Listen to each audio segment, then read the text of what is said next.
नमस्कार दोस्तों, मेरा नाम है यशपाल सिंह और आप सभी का स्वागत है एक और कहानी के नए एपिसोड में। परिस्थितियां रोज बदलती हैं, कई बार हमारे फेवर में होती हैं, कई बार हमारे खिलाफ होती हैं, पर हमें अपना धैर्य नहीं खोना चाहिए। चीज़ों को समझने में हम अपना बहुत जल्दी डिसीजन ले लेते हैं।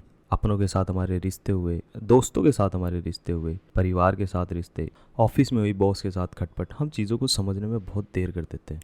जब तक हमें चीज़ें समझ में आती है तब तक हम उसका पछतावा भी शायद नहीं कर पाते। एक ऐसी कहानी जो हमें ये बताएगी कि हमें चीज़ों को समझने के लिए थोड़ा सा समय देना चाहिए। चीज़ें सही होती हैं बट थोड़ा टाइम लगता है। तो चलिए कहानी शुरू करते हैं। कहानी का शीर्षक है धैर्य और कहानी के लेखक हैं सीमा जैन। मीनाक्षी अपनी तीसरी मंजिल के फ्लैट के बालकनी में कुर्सी पर बैठे नीचे पार्क को देख रही थी। एक भी बच्चा या बड़ा नजर नहीं आ रहा था। उसे अकेलेपन और बेबसी के कारण चिड़चिड़ाहट हो रही थी। पति को गुजरे 2 साल हो गए थे और बेटा 4 महीने पहले ही अपनी पत्नी और दोनों बच्चों के साथ कंपनी की तरफ से विदेश चला गया था। अकेले रहने में अब उसे कोई परेशानी नहीं थी। सोसाइटी के लोग आ जाते थे, वह स्वयं भी नीचे जाकर बैठ जाती थी। रौनक देखकर मन बहल जाता था। लेकिन अभी एक हफ्ते से बच्चों का शोर शराबा, पुत्र अमित की हाय तौबा और बहू की झुलझुलाहट सब बहुत याद आ रहे थे। इतना सन्नाटा खींच के कारण फोन और वाईफाई बंद कर दिया था। तभी दरवाजे की घंटे की आवाज आई।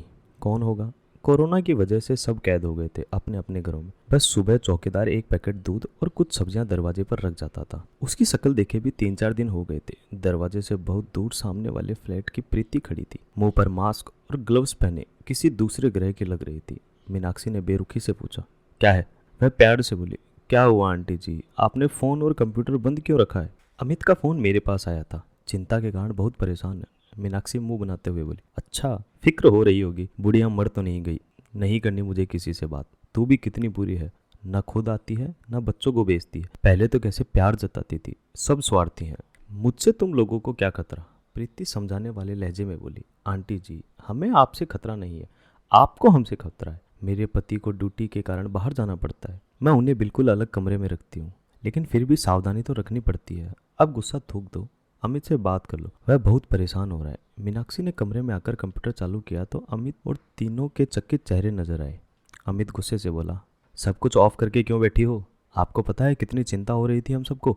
मीनाक्षी टेढ़ा मुंह बनाकर बोली, और तुझे पता है अकेले रहना कितना मुश्किल है। नहीं करनी मुझे किसी से बात। अमित की आवाज से अभी भी नाराजगी नहीं गई। पेपर तैयार हो गए हैं, यह कोरोना का झंझट खत्म होगा तो आपको भी यहाँ बुला लूंगा। आपका यही अड़ियलपन अच्छा नहीं लगता है, कुछ समझना नहीं चाहती हो। मीनाक्षी अकड़ में बोली, हाँ नहीं समझती तो मेरा बाप मत बन। तभी 10 साल की पिंकी की आवाज आई, दादी डैड आपके पापा बन जाते हैं और हम दोनों आपके भाई बहन। चलो ऑनलाइन लूडो खेलते हैं, बहुत मजा आएगा। पोती को देख मीनाक्षी की आवाज ढीली हो गई।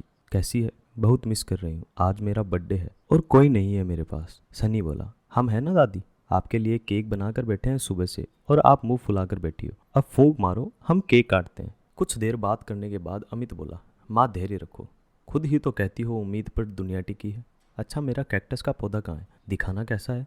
बिल्कुल रेयर पौधा है। मीनाक्षी बिगड़ते हुए बोली, मैं छत पर रखाई थी, तूने कहा था उसे देखभाल की कोई जरूरत नहीं है। अमित माथे पर हाथ मारते हुए बोला, अरे मेरा मतलब था परेशान नहीं होना पड़ेगा उसके कारण, यह थोड़ी ना कहा था कि कहीं भी फेंका ना। फिर दुखी स्वर में बोला, पता नहीं सही सलामत है कि नहीं। कंप्यूटर पर बात खत्म कर मीनाक्षी छत पर गई तो देखा और दंग रह गई। कैक्टस पर फूल खिला हुआ था।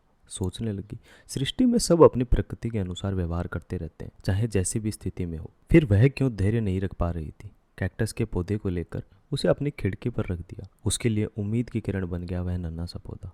छोटी सी ये कहानी हमें ये शिक्षा देती है कि हमें किसी भी परिस्थिति में धैर्य नहीं खोना चाहिए। परिस्थितियां हमारे खिलाफ भी होती हैं, परिस्थितियां हमारे साथ भी होती हैं, पर हमें धैर्य रखना चाहिए, अपने आप पर विश्वास रखना चाहिए कि चीजें हमारे फेवर में जरूर होंगी। तो उम्मीद करता हूँ आपको ये कहानी पसंद आई होगी। धन्यवाद।